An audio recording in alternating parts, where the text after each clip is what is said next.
रावण की नाभि में कैसे और कहां से आया अमृत जिससे वो अमर हो गया था।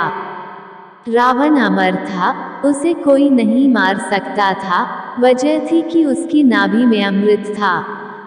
भगवान राम भी उसका वध तब तक नहीं कर पाए थे जब तक विभीषण ने रावण की अमरता का राज खोल नहीं दिया। मगर सवाल ये है कि रावण की नाभि में अमृत आया कहां से। प्राचीन धर्म ग्रंथों एवं मान्यताओं के अनुसार रावण की नाभि में अमृत आरोपित किया गया था, जिसके कारण रावण अमर हो गया था। कहा जाता है कि एक बार बाली और रावण के बीच भयंकर युद्ध हुआ। रावण को कई गंभीर चोटें पहुंची, कुछ इतनी अंदरूनी थी कि रावण का बचना मुश्किल हो गया। ऐसे वक्त में रावण की पत्नी मंदोदरी परेशान हो गईं।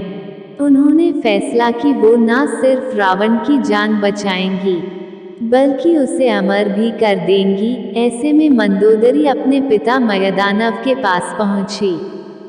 उन्होंने बताया कि अमृत चंद्रलोक में है, मगर वहां पहुंच पाना किसी इंसान के बस की बात नहीं। दिलचस्प बात यह है कि कई रहस्यमयी शक्तियों के मालिक मयदानव ने ही अमृत कलश को चंद्रलोक में स्थापित किया था। मयदानव ने मंदोदरी को ऐसी शक्ति दी जिससे वो चंद्रलोक पहुंच गई, मगर वहां जाकर भी अमृत कलश को ला पाना मुश्किल था। वजह थी कि अमृत कलश बहुत सी शक्तियों द्वारा सुरक्षित था, उसके पास जाना भी मौत को दावत देना था। कलश के नीचे से बहुत सारी विषैली गैसें निकलती थीं, जिससे मौत हो जाती थी। इसके चारों ओर गर्म लावा निकलता रहता था।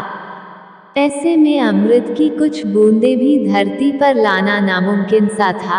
अमृत कलश सुरक्षित था, सिवाय एक दिन को छोड़कर। दरअसल चंद्रलोक का एक नियम है कि चंद्रदेव साल में एक बार शरद पूर्णिमा के दिन इस अमृत कलश को वहां से निकालते हैं। उस वक्त वो धरती पर भी कुछ बूंदें गिराते हैं। यही वो मौका था जिसकी मंदोदरी को तलाश दी। मंदोदरी जब चंद्रलोक गई तो उसके 2 दिन बाद ही पूर्णिमा थी। जैसे ही पूर्णिमा की रात चंद्रदेव ने अमृत कलश वहां से बाहर निकाला, तभी रावण की पत्नी मंदोदरी ने अमृत कलश को चुरा लिया और भागने लगी। मंदोदरी के अमृत चुराने की जानकारी जैसे ही देवताओं को हुई, हाहाकार मच गया। सभी देवताओं ने मंदोदरी का पीछा करना शुरू कर दिया। ऐसे में मंदोदरी ने कलश को देवलोक की एक खिड़की पर छोड़ा और अपनी अंगूठी में अमृत की कुछ बूंदें भर लीं। मंदोदरी को जानकारी नहीं थी कि कैसे वो इस अमृत से रावण को जीवनदान देगी। ऐसे में उन्होंने विभीषण की मदद ली। रावण के भाई विभीषण को नाड़ी का ज्ञान था, मगर उन्होंने मंदोदरी को ऐसा करने से मना कर दिया।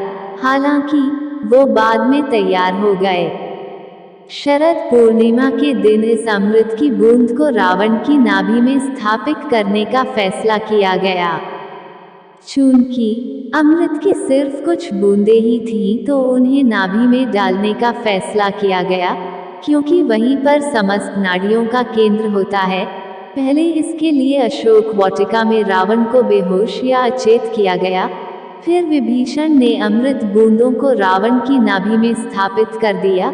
इसी के चलते रावण अमर हो गया। यही वजह है कि मंदोदरी के अलावा सिर्फ विभीषण को ही रावण की अमरता का राज पता था। फिर युद्ध में विभीषण से रहस्य जानकर भगवान राम ने अग्नि बाण से रावण का वध किया था।